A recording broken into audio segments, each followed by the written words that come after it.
Palabra el señor Aldo Salvador, subsecretario de Regulación y Control del Turismo. Señor presidente, muy buenas tardes. Señores miembros de la mesa, reciban todos ustedes un cordial saludo de parte de nuestras autoridades, del señor ministro. Sobre este tema en particular, quisiéramos comentar que desde las primeras versiones hasta las últimas versiones, evidentemente, señor presidente, vemos con muy buenos ojos que ha habido una evolución positiva, que se ha hecho una reflexión sobre algunos temas. Sin embargo, sí consideramos importante, y sobre la base de lo que han expresado algunas de las personas e incluso algunos de los legisladores en la reunión de esta tarde, es claramente identificar qué autoridad competente le compete hacer qué, ¿no es cierto? Y dentro del ámbito del turismo, evidentemente la cartera de Estado de turismo tiene como objeto, tiene como fin, tiene como gestión el regular y emitir las políticas de las actividades turísticas, alojamiento, alimentos y bebidas, agenciamiento, lo que tiene que ver con los centros de atracciones estables, etcétera. Dentro de esa línea, consideramos que no es pertinente entregarle o conferirle atribuciones que en la práctica diluyen esa gestión primordial, para la cual no estaría calificado como determinar, por ejemplo, si un animal está enfermo o no. No tenemos un personal que está hoy por hoy calificado para ver si se cumple con normativa de alojamiento, de buenas prácticas de alimentos y todo lo demás, a un tema que es estrictamente y muy específico, posiblemente para la autoridad en materia silvestre ambiental o en materia de los otros animales, Ministerio de Agricultura. Entonces, eso estuvo planteado en el artículo 64 y consideramos que debería de ser posible eliminarse ese particular. En ese mismo artículo, uno de los elementos que nos comentaban es de tener, elaborar normativa secundaria para sancionar, decía, administrativamente infracciones cometidas contra animales no humanos. Evidentemente, solamente podríamos actuar en función de la ley, y la ley de turismo no prevé esos casos. Seguramente en esta ley se ampliarán algunos elementos de carácter sancionatorio, pero sí queremos dejar en claro que el Ministerio de Turismo sí tiene dentro del el reglamento de operación e intermediación turística, que voy a dejar a la Secretaría, dos artículos que son importantes. El uno es del uso de animales y el otro es del bienestar animal. Fundamentalmente, ¿en qué sentido?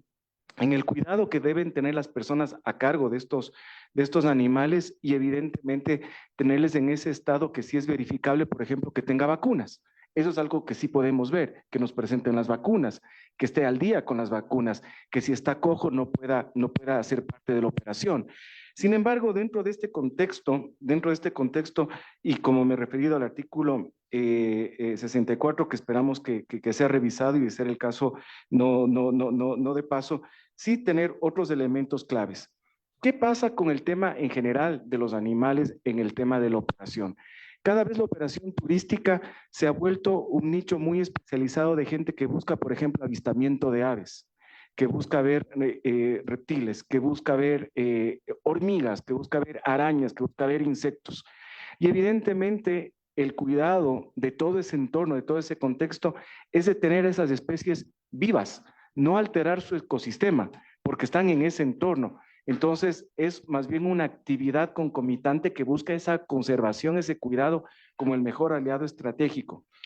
Dentro de lo que es la dinamización, en cambio, en territorio, de lo que es el turismo rural, tenemos que considerar que las comunidades ecuatorianas tienen como parte de su ADN cultural también el tratar en el día a día con sus animales de corral, particularmente cuando estamos hablando en algunos servicios de caballos, de burros, de yeguas, para temas de paseo, de cabalgata y todo eso.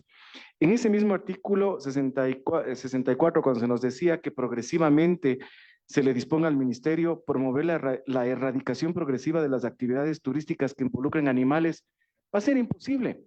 En la práctica, ¿cómo le decimos a la comunidad? No saque su caballito, no lo ponga al servicio de un paseo, porque de eso viven, de eso viven. Lo propio, y en la mesa tenemos a distinguidos asambleístas de todo el país que tienen un amplio conocimiento también de la realidad en territorio, con las áreas protegidas donde el fin, uno de los fines principales aliado de la conservación es el uso turístico de ver, de apreciar a esos animales, no tocarlos, no molestarlos, no violentarlos. Entonces, decir que vamos progresivamente a eliminar actividades turísticas que involucren animales como ese fin, creemos que es un contrasentido. Finalmente, nosotros sí queremos también comentarles que conforme ha avanzado la normativa y hay muy buenas prácticas, también el cuidado de animal no solamente se da en el territorio, en campo abierto, en operación turística, sino que hemos visto también en los últimos tiempos, y hay alguna normativa que ya a través de los GATS se está regulando, por ejemplo, con unas buenas prácticas del tema del pet friendly, ¿no es cierto? Donde podemos ir a sitios turísticos, incluso alojamiento, alimentos y bebidas, en compañía de lo que, si el término no es el correcto, me disculparán, pero mascotas o animales de compañía que están ahí atendiendo.